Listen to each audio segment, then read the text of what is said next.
నమస్తే. ప్రస్తుతం మనతో పాటు సీనియర్ జర్నలిస్ట్ దాము బాలాజీ ఉన్నారు. ఆయనతో మాట్లాడదాం. నమస్తే సార్. నమస్తే. సార్, సీఎం రేవంత్ రెడ్డికి మావోయిస్టుల హెచ్చరిక లెటర్ రాశారు అని చెప్పేసి తెలుస్తుంది. అసలు ఎందుకు రాయాల్సి వచ్చింది? ఏం కారణం సార్? మావోయిస్టులు ఈ మధ్యకాలంలో బాగా నష్టాలకి గురవుతున్నారు. మామూలుగానే ఎండాకాలం వస్తే మావోయిస్టులు ఎక్కువ చనిపోతారు. దానికి కారణం ఏంటంటే అడవుల్లో వాటర్ సోర్సులు తగ్గిపోయినప్పుడు కొన్ని చోట్ల మాత్రమే వాటర్ సోర్స్ ఉంటుంది. సో దళాలు అక్కడికి వస్తాయి కాబట్టి పోలీసులకు కూడా అక్కడ కోమింగ్ చేసే వాళ్ళకి కూడా పారామిలిటరీ ఫోర్స్ కావచ్చు, స్పెషల్ బెటాలియన్స్ కావచ్చు, వీళ్ళకి కూడా ఐడియా ఉంటుంది. సో వీళ్ళు నీటి వనరుల దగ్గరకే వస్తారని. సో అందువల్ల వాళ్ళు అక్కడ కాపు కాసినప్పుడు దొరికిపోతుంటారనమాట వీళ్ళు. సో అదొక మేజర్ ప్రాబ్లం. అందుకని ఎక్కువగా మన మావోయిస్టు మూమెంట్లో చూస్తే ఎండాకాలం వాళ్ళు ఎక్కువ నష్టాలకి గురవుతుంటారు. ఎక్కువ ప్రాణాలు కోల్పోయేది ఎండాకాలం ఉంటుంది. దాంతోపాటు ఎండాకాలమే వాళ్ళకి మలేరియా లేకపోతే టైఫాయిడ్ ఇలాంటివి కూడా పెరుగుతాయి. ఎందుకంటే మంచి వాటర్ దొరకదు కాబట్టి మంచి వాటర్ దగ్గరికి వెళ్తే పోలీసులు బెడదుంటుంది. అందుకని వాళ్ళు మురికి వాటర్ కూడా ఒక్కోసారి తాగాల్సి వస్తుంది బాగాలేకపోయినా. సో ఆ వాటర్ వల్ల పొల్యూట్ అయ్యి వాటర్ ఇన్ఫెక్టెడ్ టైఫాయిడ్ లాంటి జబ్బులు రావడం. దాన్ని మామూలుగా అయితే అడవుల్లో ఉండేటప్పుడు కొండ జ్వరాలు అని పిలిచేవాళ్ళు వాళ్ళు. ట్రైబల్స్ వాళ్ళు టైఫాయిడ్ మలేరియా అంతా అంటారు, కొండ జ్వరాలు అంటారు. అందుకని మావోయిస్టులు ఏంటంటే వీటికి సంబంధించిన ప్రికాషనరీ ట్యాబ్లెట్స్ అవి పెట్టుకుంటారు. కానీ ఒక్కోసారి నేను ఉన్నప్పుడు చూశాను, ఒక్కోసారి 1 year పాటు కూడా దళాలు పడిపోయిన సందర్భాలు ఉన్నాయి జ్వరాలతో.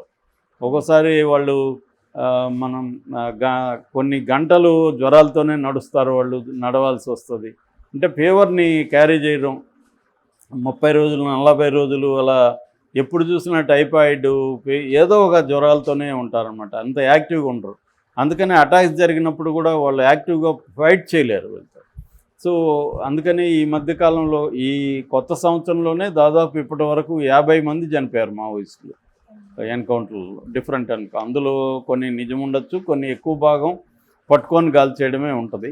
సో ఇప్పుడు ఈ కాంటెక్స్ట్లో ఎందుకు ఇదంతా చెప్తున్నానంటే, ఈ కాంటెక్స్ట్ అర్థమైతే కానీ రేవంత్ రెడ్డికి ఎందుకు మావోయిస్టులు హెచ్చరిక పంపించారనేది అర్థం కాదు.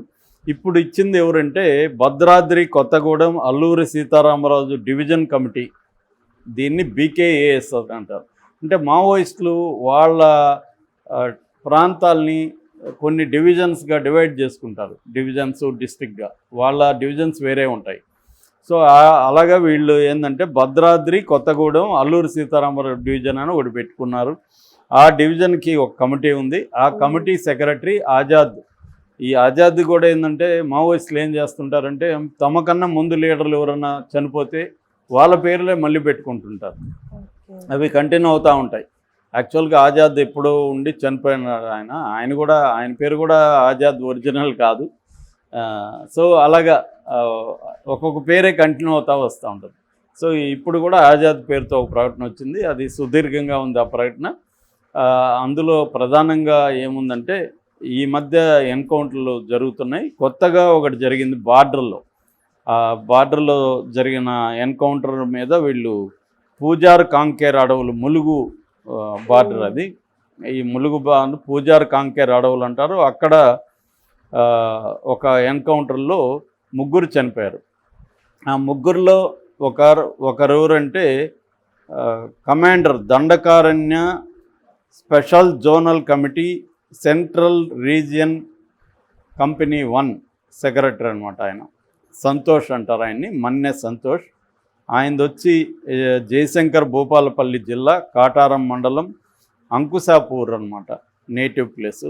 సో ఆయన గత 20 ఏళ్ళ నుంచి ఈ ఉద్యమంలో ఉన్నాడు. 45 ఏళ్ళు ఇప్పుడు ఆయనకు. ఆయన మీద ఆల్రెడీ 5 లక్షల రివార్డు ఉంది. సో ఆయన ఇప్పుడు ఈ ఎన్కౌంటర్లు చనిపోయారు. వీళ్ళు ఏం ఆరోపిస్తున్నారంటే ఎన్కౌంటరు అర్లీ మార్నింగ్ 5 గంటలకి 5:30 గంటలకి మేము కూంబింగ్ చేస్తున్నాము. ఆ కూంబింగ్లో ఈ దళం మాకు ఎదురుపడింది. దళాన్ని సరెండర్ చేయమన్నాము, సరెండర్ కాలేదు. వాళ్ళు కాల్పులు జరిపారు, మేము కాల్పులు జరిపాము. తర్వాత మాకు 3 శవాలు దొరికాయి. ఇది గత 30 ఏళ్ళుగా వింటున్న ఎన్కౌంటర్ కథ.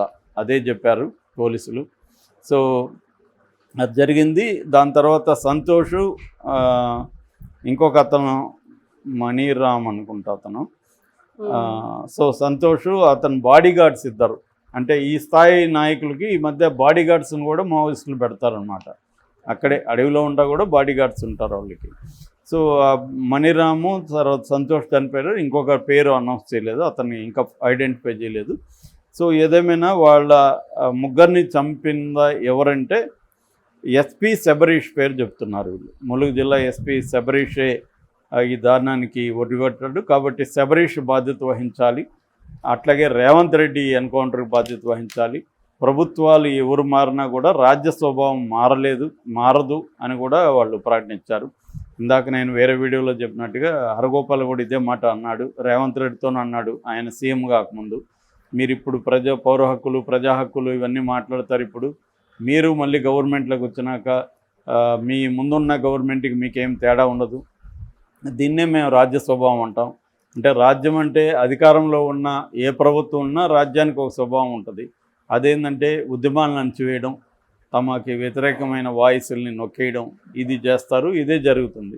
సో ఆజాద్ కూడా ఇప్పుడు రేవంత్ రెడ్డి బాధ్యత వహించాలి, రేవంత్ రెడ్డి తగిన మూల్యం చెల్లిస్తాడని కూడా హెచ్చరించారు. మరి వాళ్ళు జనరల్గా వాళ్ళు చనిపోయినప్పుడు ఇట్లాంటి ఎన్కౌంటర్లు జరిగి చనిపోయినప్పుడు ఇచ్చే ప్రకటనలు ఇవి. కాకపోతే ఏంటంటే దాన్ని సీరియస్గా కూడా తీసుకోవాల్సిన అవసరం ఉంటుంది. అంటే ఇప్పటివరకు ఏంటంటే తెలంగాణలో ఉద్యమం పెద్దగా లేదు. నిజానికి తెలంగాణలో, ఆంధ్రప్రదేశ్లో ఉద్యమం తగ్గిపోయింది. దానికి రకరకాల కారణాలు ఉండొచ్చు. ఏదేమైనా మావోయిస్ట్ మూమెంట్ కానీ మనం దాని దాని గ్రోత్ చూసినప్పుడు అది మైదాన ప్రాంతాల్లో దాని ఉనికి కోల్పోయింది. దానికి ప్రధాన కారణం ఏంటంటే ముఖ్యంగా దళితులు, ఆదివాసీల్లోనే మావోయిస్ట్ మూమెంట్ ప్రధానంగా పనిచేస్తుంది. ఎందుకంటే వాళ్ళకి దగ్గరలో అడవులు, కొండలు కూడా దగ్గరలో కావాలి. విలేజెస్లో ఉండి కూంబింగ్లు జరిగినప్పుడు, పోలీస్ అటాక్ జరిగినప్పుడు ఫారెస్ట్లో వాళ్ళు రిట్రీట్ అవ్వాలి, షెల్టర్ తీసుకోవాలి. కాబట్టి చాలామంది అడవుల్లో ఉంటారు, నక్సలైట్లు అంటారు. కానీ అడవుల్లో ఏమేమి ఉండరు. అడవుల్లో ఏం చేస్తారు ఉండి? అడవుల్లో ఉండరు. వాళ్ళు ప్రజల్లో ఉంటారు. కానీ ఆ ప్రజలు ఎవరంటే అడవులకు దగ్గరగా ఉన్న ప్రజలు. ఒకప్పుడు మైదాన ప్రాంతాల్లో కూడా ఉండేవాళ్ళు నక్సలైట్లు. కానీ ఏమైందంటే ఈ దళితులకి ఉద్యోగాలు రావడం, ప్రైవేటైజేషన్ వల్ల అవకాశాలు పెరగడం, ఎడ్యుకేషన్ పెరగడం, గ్లోబలైజేషను, దీనివల్ల అంతా ఏమైందంటే ఎడ్యుకేషను మినిమం ఉన్నా కూడా జాబ్స్ వచ్చేస్తున్నాయి. అట్లాగే ట్రైబల్స్ మీద కూడా సెంట్రల్ గవర్నమెంట్ ప్రత్యేకమైన ప్రోగ్రాం పెట్టింది. పీజీ అంటే primitive PTG, primitive tribal groups అన్నమాట అని పెట్టి వాళ్ళకి 7th 8th చదువుకున్నా కూడా డ్రైవరు, ప్లంబరు ఇలాంటి ట్రైనింగ్స్ ఇచ్చి స్కిల్ డెవలప్మెంట్ జాబ్స్ ఇస్తున్నారు. నేను ఆ మధ్యప్రదేశ్ ఇండోర్ నుంచి 150 కిలోమీటర్ల దూరంలో ఒక స్కిల్ డెవలప్మెంట్ కోసం ఒక ఎన్జిఓ తరఫున వెళ్ళినప్పుడు అక్కడంతా ట్రైబల్స్ అంతా ఎక్కువ మంది డ్రైవర్లు కనబడుతున్నారు. ఏంటంటే వాళ్ళు 7th 8th చదువుకున్నారు, వాళ్ళకి ట్రైనింగ్ ఇచ్చి డ్రైవర్స్. ఎందుకంటే మన దేశంలో డ్రైవర్స్ కొరత బాగా ఉంది. ఇప్పటికి కూడా పెద్ద ట్రక్ డ్రైవర్స్ ఉంటారు కదా, పెద్ద ట్రక్ డ్రైవర్స్ 6 లక్షల మంది డిమాండ్ ఉంది. ఈ 6 లక్షల మంది ఇప్పుడు ఎక్కడి నుంచి వస్తున్నారంటే పెరూ నుంచి, అలాంటి దేశాల నుంచి వస్తున్నారు. సో మన వాళ్ళనే కానీ ట్రైనింగ్ చేస్తే 6 లక్షల ఉద్యోగాలు దాంట్లో ఉన్నాయి. అలాగా ఎక్కడెక్కడ ఉన్నాయో వాటి మీద ఫోకస్ చేసి సెంట్రల్ గవర్నమెంట్ ట్రైబల్స్ కూడా ఉద్యోగాలు ఇస్తుంది. అందుకని ఇటు దళితులు, ఇటు అభివృద్ధి చెందిన ప్రాంతాల్లో ఉండే ట్రైబల్స్ కూడా మావోయిస్ట్ మూమెంట్లోకి వెళ్ళడం మానేశారు. ఎందుకంటే అక్కడికి వెళ్ళడం వల్ల నిర్బంధం, అరెస్టులు, చావులు ఇవన్నీ ఉంటాయి. సో అందుకని మావోయిస్టులు కూడా ఏం చేశారు, మెల్లమెల్లగా వాళ్ళు కూడా లోతట్టు ప్రాంతాలకి, అడవుల్లో డీప్ ఫారెస్ట్లో ఉండే ట్రైబల్స్ ఉంటారు కదా, ఆ ట్రైబల్స్ రెవెన్యూ విలేజ్లు కూడా కావు. అంటే మొత్తంగా మన ఇండియాలో 500 రకాల ట్రైబ్స్ ఉన్నారు. 500 రకాలు ఉంటాయి. అందులో 50 రకాలు వెరీ వెరీ వెరీ బ్యాక్వర్డ్. ఆ 50 రకాల ట్రైబ్స్ దగ్గర ఇప్పుడు మావోయిస్టులు కూడా పనిచేస్తున్నారు. అందుకనే మనకి ఇక్కడెక్కడ మావోయిస్టులు కనిపించట్లేదు.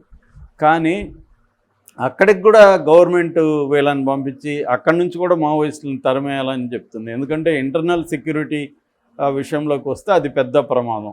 ఎందుకంటే అడవుల్లో ప్రభుత్వానికి కూడా ఎక్కువ అవసరం ఉంటుంది. ఎందుకంటే ఇండస్ట్రీస్ అంతా అడవుల్లో నుంచే వస్తాయి.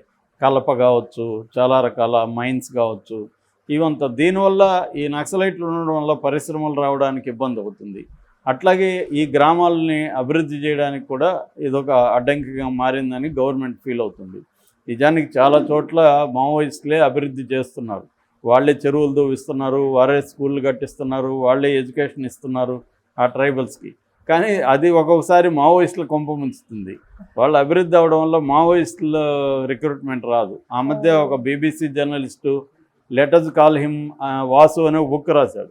ఆ బుక్లో ఆయన ఏం చెప్పాడంటే 7 ఏళ్ళు ఆయన మావోయిస్టుల మీద రీసెర్చ్ చేసి కింది స్థాయి నుంచి గణపతి వరకు ఆయన అందరినీ కలిసి ఆయన రాసింది ఏంటంటే ట్రైబల్స్లో మావోయిస్టులో చేరే వాళ్ళల్లో కేవలం 9వ క్లాసు చదువుకున్న వాళ్ళు మాత్రమే ఉన్నారు. అంటే 9 లోపల చదువుకున్న వాళ్ళే ట్రైబల్. 10th చదివినోడు కూడా ఒక్కడు కూడా ట్రైబల్ మావోయిస్టులో లేడు అనే విషయాన్ని ఆయన తేల్చాడు అనమాట. సో ఇది దానివల్ల ఏమవుతుందంటే మావోయిస్ట్ పార్టీ అనేది ఒక సైద్ధాంతిక పార్టీ. మావో తాటు, Marx Lenin, Mao, Marx Engels, Lenin, Mao ఈ ఫిలాసఫీని చదువుకోవాలి కదా. చదువుకోకపోతే వీళ్ళకి చదువు చెప్పడమే పెద్ద పని అయిపోతుంది. సో 7th 8th అంటే వాళ్ళకి ఏమొస్తుంటుంది, వాళ్ళకి మావో తాట ఏమర్థమవుతుంది.